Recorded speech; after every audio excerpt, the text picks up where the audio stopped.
Estate planning can get really complicated when it doesn't follow the traditional mold.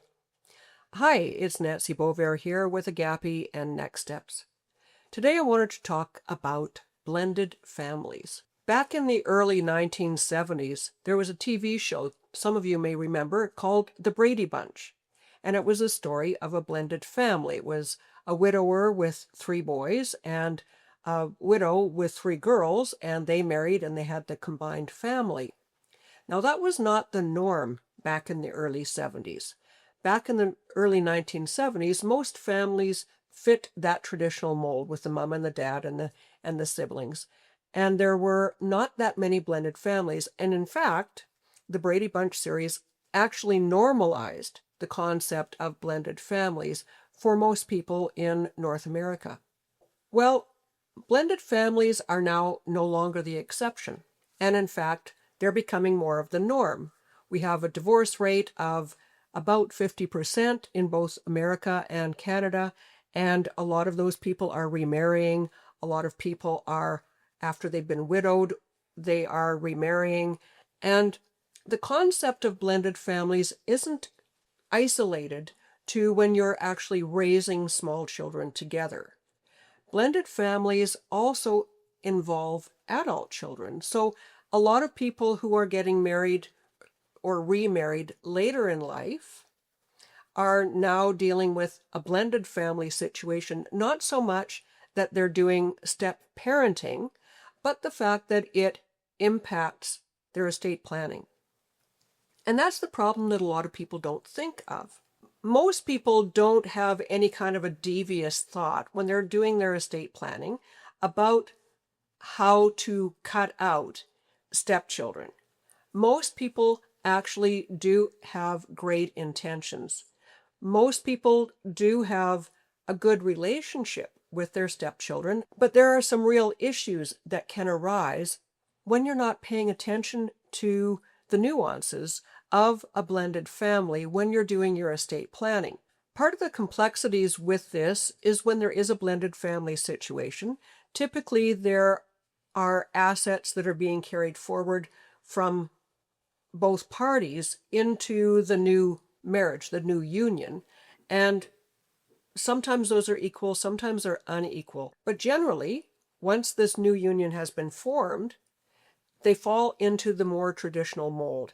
At that point, typically what happens is the spouses will arrange their estate planning so that the surviving spouse will inherit everything, just as if it was their first marriage, their first relationship.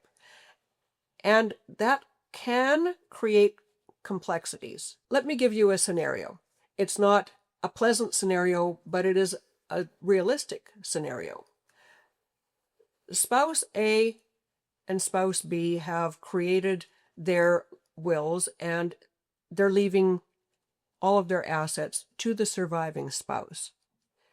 Spouse A passes away first, and spouse A has 2 children from a prior relationship. They're adult children, but nonetheless, there was always the intention that those children would inherit specific assets from that parent. Spouse B has all the best intentions, and when they're both alive, of course, the plan is to pass on those assets as intended to those children. But those don't pass on necessarily until the surviving spouse passes away. Well, what happens if that spouse remarries and then that new spouse inherits everything because surviving spouse has passed away? Well, now you have essentially spouse A and spouse B, both of their children could potentially be cut out of receiving any of their inheritances. And these are things that people don't think of. Nobody likes to think about potential negative things that could happen. But playing devil's advocate can benefit your family in ways that you don't even know exist. As a certified executor advisor, these are the kinds of things that I provide for my clients when I sit with the families and I uncover these kinds of dynamics. It doesn't mean that you're going to necessarily have these issues in your family, but you can actually prepare for them if you know. You know, they say knowledge is power. I remember a couple of years ago, I was meeting with a financial professional who I do some reciprocal work with, and he was quite proud of himself. He told me that he and his wife had just redone all of their estate planning the prior weekend. And I had just met him at that time, and I said, that's really great to happen. I said, people don't understand a lot of the complexities that can happen in doing the estate planning, especially if there's non-traditional families or if there's a blended family situation. And when I gave him that scenario that I just told you, he said they never thought about it. Both of them had come into this marriage from prior relationships. Both of them had children from prior relationships. And he kind of sheepishly said, I guess we'll be revisiting and redoing our estate plan again this weekend.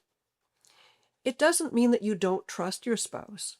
It doesn't mean that you don't love your spouse.